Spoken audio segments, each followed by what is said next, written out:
आदित्य गुप्ता जी, जबलपुर। राधे राधे महाराज जी। महाराज जी, अध्यात्म में मन को दंडित करने के क्या उपाय हैं जिससे ये शासन में रहे? जब किसका प्रश्न?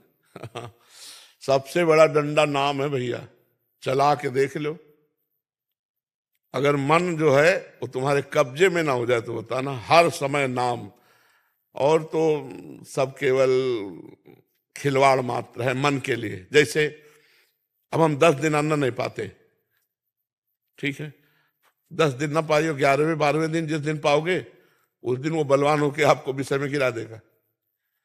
और अगर 10 दिन नाम जब कर लिए तो वो 10 दिन का अभ्यास उतना मन को कब्जे में कर लेगा।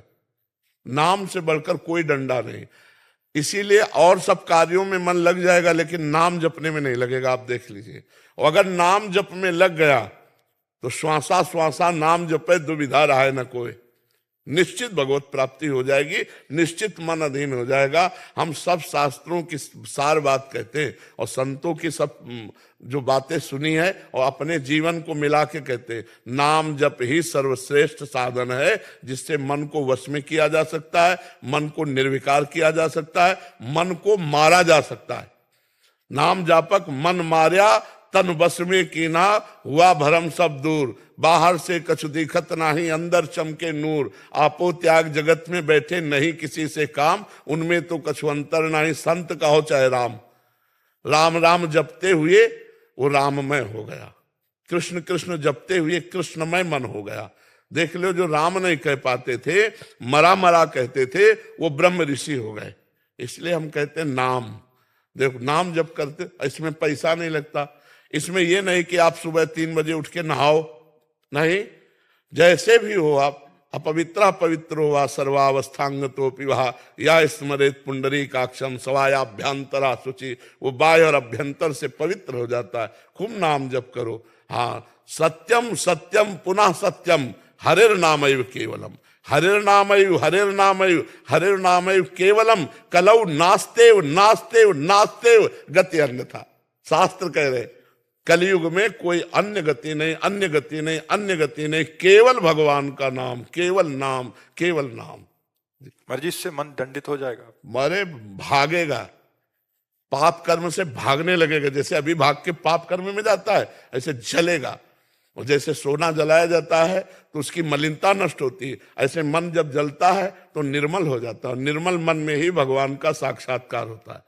निर्मल मन जन सो मोहि पावा, मोहि कपट छल छिद्र न भावा। पापा, भजन में 15 सेकंड का आनंद एक बार आया था, लेकिन उसको पकड़ने का प्रयास किया तो फिर पता नहीं।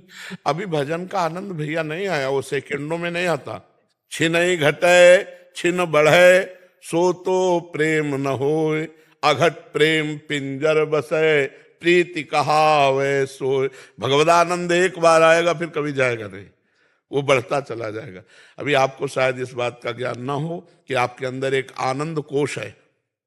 अन्नमय कोश, मनोमय कोश, प्राणमय कोश, विज्ञानमय कोश, आनंदमय कोश, 5 कोश हैं।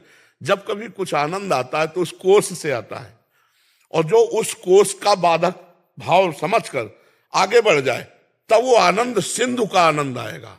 अभी तो आनंद कोश का आनंद आता है। मान लो आंसू भी आ सकते हैं, थोड़ी देर रोमांच भी हो सकता है। 15 मिनट 15 सेकंड को यही हुआ था, जैसे अंदर से कुछ बिल्कुल आनंद सा आ रहा था। बस ये उसी कोश से है। अभी ये समुद्र से नहीं है, आनंद समुद्र से नहीं है। अभी ये कनेक्शन आनंद कोश का है, और जब आनंद समुद्र का आ जाएगा, उठते बैठते चलते फिरते और बढ़ेगा। प्रतिक्षण वर्धमानम सूक्ष्म तरम अनुभव स्वरूपम। वो जब आनंद आएगा तो कोई कामना नहीं रह जाएगी।